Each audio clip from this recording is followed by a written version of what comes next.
Pénurie de produits pétroliers dans la province du Lualaba, situation consécutive à la fermeture de plusieurs stations-service. En présence du ministre de la Santé Jules Kabouit, les députés provinciaux se sont fait vacciner ce jeudi afin de lutter contre la propagation du coronavirus en province. Mesdames et messieurs, c'est tout pour les sommaires.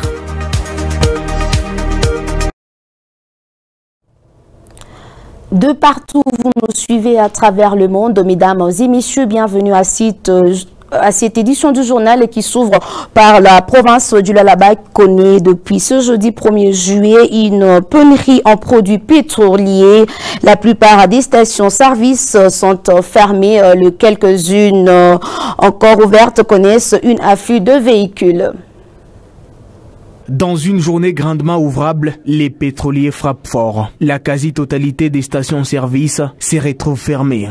Certains responsables ont répondu à l'appel de la Fédération des entreprises du Congo qui alertait sur la rupture des stocks suite à la décapitalisation des sociétés pétrolières qui attendent une nouvelle structure des prix adaptée aux exigences du marché. Les stations-service encore ouvertes connaissent un afflux de véhicules. Les carburants chez les revendeurs appelés communément Kadhafi connaît une hausse des prix. Un litre passe de 2000 francs à 2500 voire 3000 francs. Une situation qui entraîne une perturbation dans les secteurs de transport en commun. Les prix sur certains tronçons a connu une hausse, surtout chez les motocyclistes.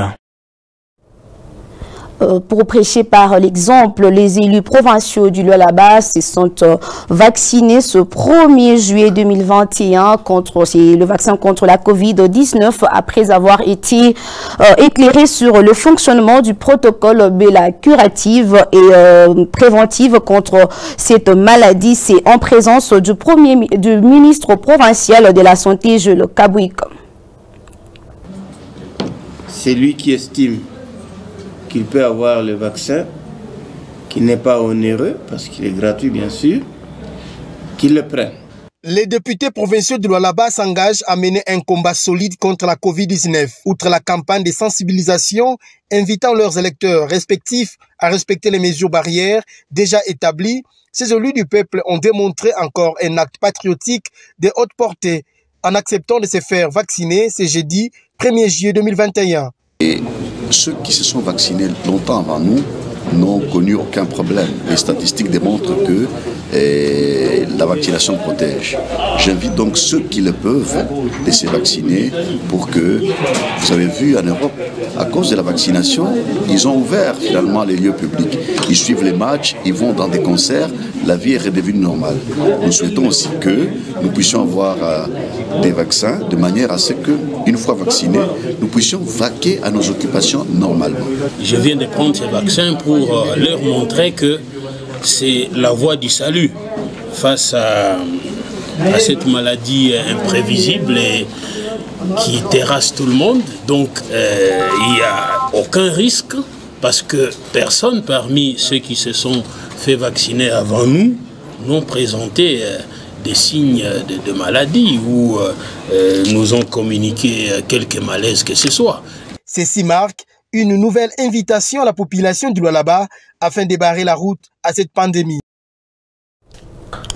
Si vous avez une bonne mémoire, il y a de cela une année que le gouverneur du Lualaba procédait à l'inauguration du pont de l'alternance, un chef-d'œuvre qui est venu mettre court aux bouchons monstres constatés sur cet axe. Ben Mouland revient sur le détail technique de l'ouvrage.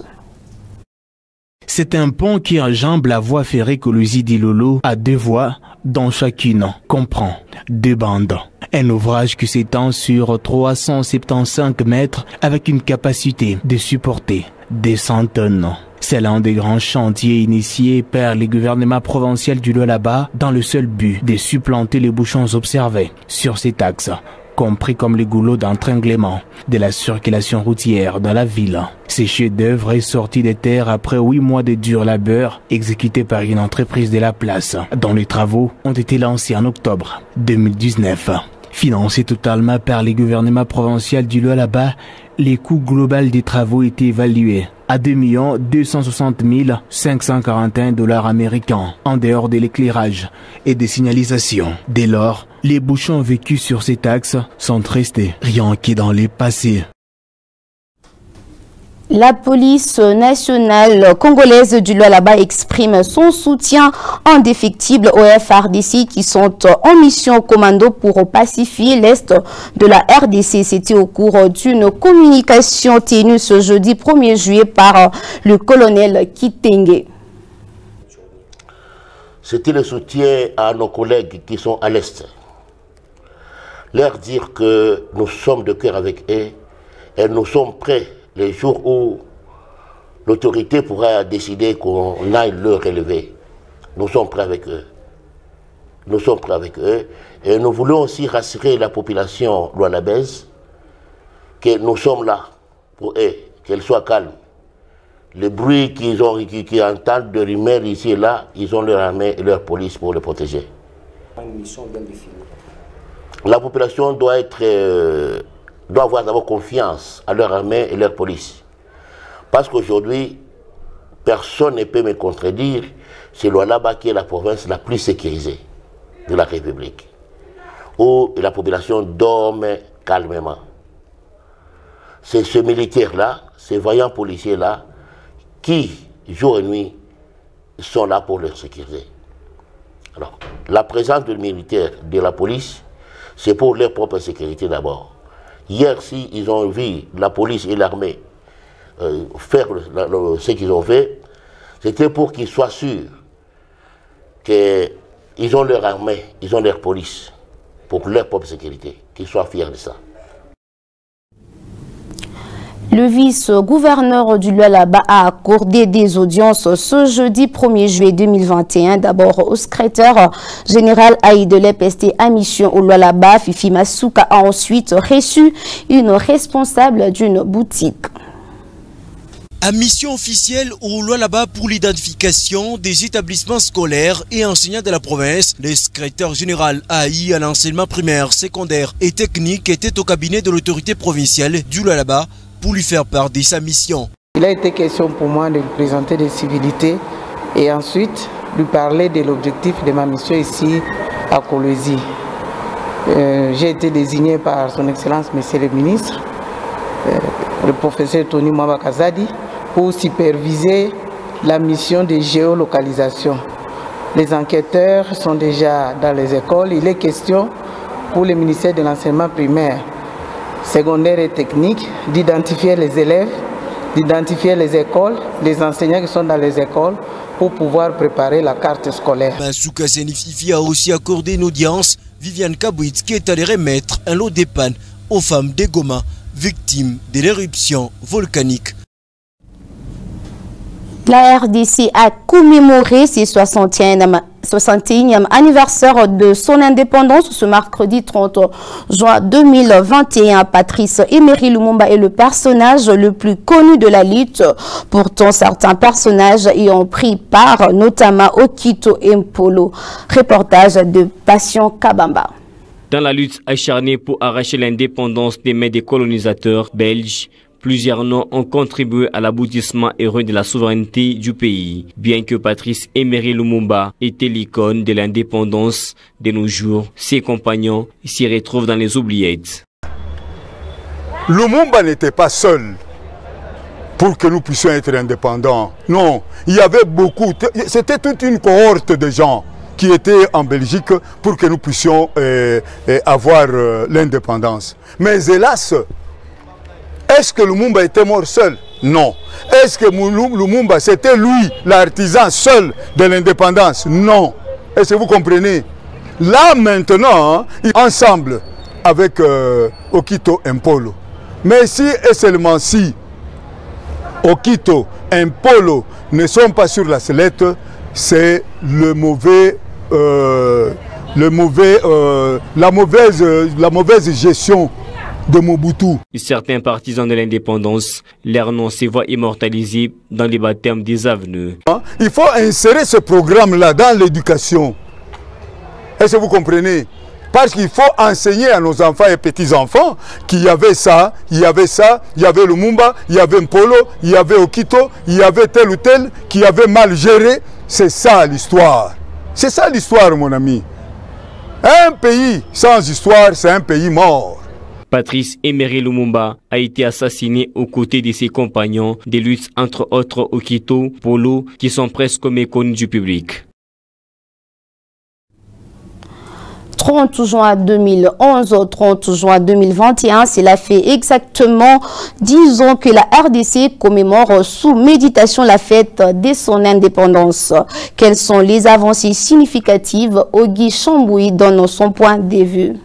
Ça fait plus de 10 ans que la RDC commémore la date du 30 juin sous la méditation. Je pense que c'est en termes de solidarité, c'est en termes vraiment de compassion avec nos compatriotes de l'Est. Nous ne pouvons jamais jubiler, nous ne pouvons jamais fêter aussi longtemps que l'un de nos compatriotes sont victimes de tueries, sont victimes des événements vraiment de triste mémoire. Je pense que c'est à ce titre-là, en termes de solidarité, en termes vraiment de compassion, que nous compatissons avec nos frères de l'Est en cette journée d'indépendance du 30 juin 2060.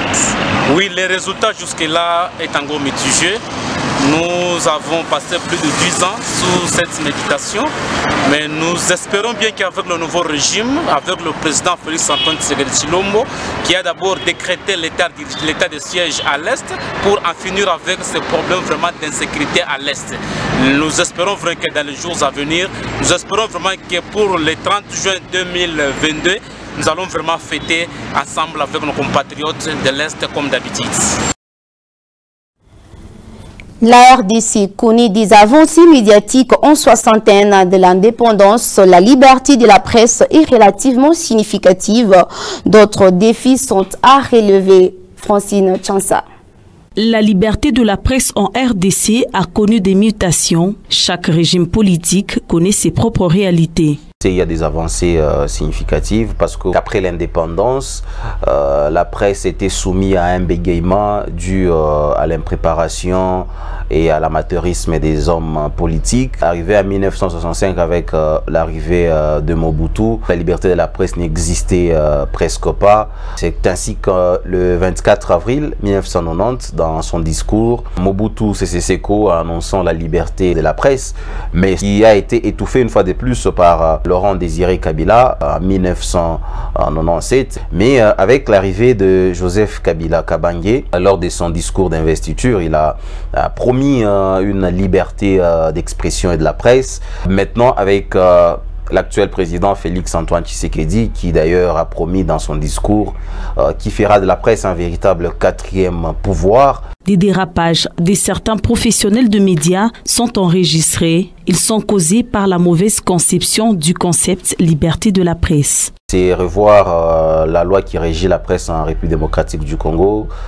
Cette loi du 22 juin 1996, c'est une loi qui n'a jamais été revue. Il y a plusieurs dispositions à revoir. Au même moment, d'autres défis, c'est qu'il faut qu'il y ait un ordre des journalistes pour essayer de contrôler la corporation. Par manque de subventions dues à une situation économique précaire, beaucoup de médias sont victimes de clientélisme à défaut d'exercer pleinement leur liberté de la presse.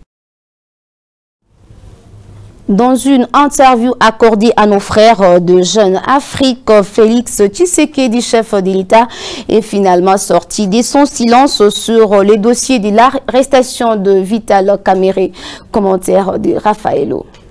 Enfin, Félix Tshisekedi s'est prononcé sur l'affaire de l'arrestation de son compagnon de lutte et directeur de cabinet, Vital Kamerhe. Le chef de l'État, Félix Tshisekedi, a au cours d'une interview accordée à Jeune Afrique, dit qu'il n'y a pas d'ombre d'une discordance entre lui et Vital Kamerhe. Aucun calcul n'a été fait de son côté pour arrêter le président de l'UNC. Je n'ai fait aucun calcul et n'ai manipulé personne pour qu'il se trouve là où il est aujourd'hui, a-t-il fait savoir à Jeune Afrique. Selon lui, Vital Kamerhe est le seul qui peut témoigner de sa sincérité au vu de ses principes. Il ne pouvait pas interférer dans ce dossier qui opposait son directeur de cabinet et la justice. Le reproche que j'ai pu accepter à la rigueur de la part de certains de ses partisans, c'est de ne pas être intervenu pour empêcher la justice de faire son travail. Mais cela va à l'encontre de mes principes, a dit le président de la République.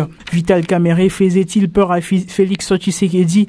Devenait-il un adversaire politique? Le chef de l'État n'est pas passé par le dos de la cuillère pour dire faux aux spéculations. Puisque je suis pour une justice libre et indépendante, j'ai entendu que certains disaient qu'il était devenu un adversaire politique. Mais c'est totalement faux. Lui et moi avions discuté à plusieurs reprises d'une seconde candidature mais concernant, renchérit Félix Tshisekedi. Selon le premier citoyen congolais, Vital Kamerhe était prêt à s'effacer politiquement à son profit. Pour Félix Tshisekedi, le président de l'UNC ne laissera pas longtemps le quelques irresponsables au sein de son parti jouer avec le feu. Le 1er juillet de chaque année, le monde célèbre la journée du reggae en rythme musical qui semble révolutionnaire pour le Rasta, bercé par cette musique. Créé en 1960 par Bob Marley, le reggae reste un genre musical révolutionnaire avec une mission bien connue. Il est ni couilla appuyé dans ces années-là, comme les gens luttaient pour l'indépendance des Africains, l'unité de l'Afrique. Il n'y avait pas moyen à tenir le message. Bien que de nos jours, submergé dans la nouvelle sonorité, le reggae demeure un repère à battre pour les dirigeants africains qui s'investissent dans les antivaleurs. Par rapport à les reggae n'avaient qu'une seule mission, c'est de d'unir la population et de prêcher la paix entre les êtres humains, notamment chez nous en Afrique, mais également exprimer leur mécontentement.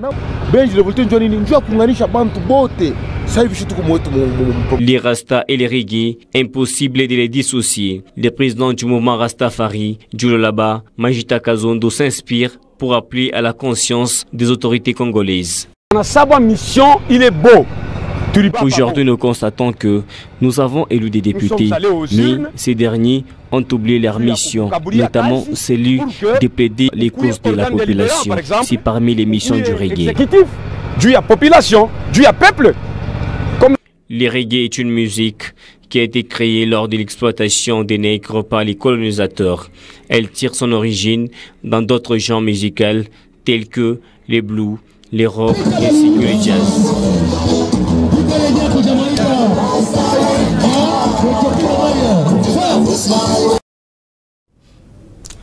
Le Daring Motema Pembe a été sacré champion de la 50e édition de la Coupe du Congo de football le mercredi 30 juin 2021 à Kinshasa après sa victoire d'un but à 0 devant Sanga Balende du Kasaï. Commentaire de Eunice Mangassa. C'est au terme d'une finale inédite jouée pendant près de 3 heures suite aux nombreuses interruptions que le DSMP a été sacré champion.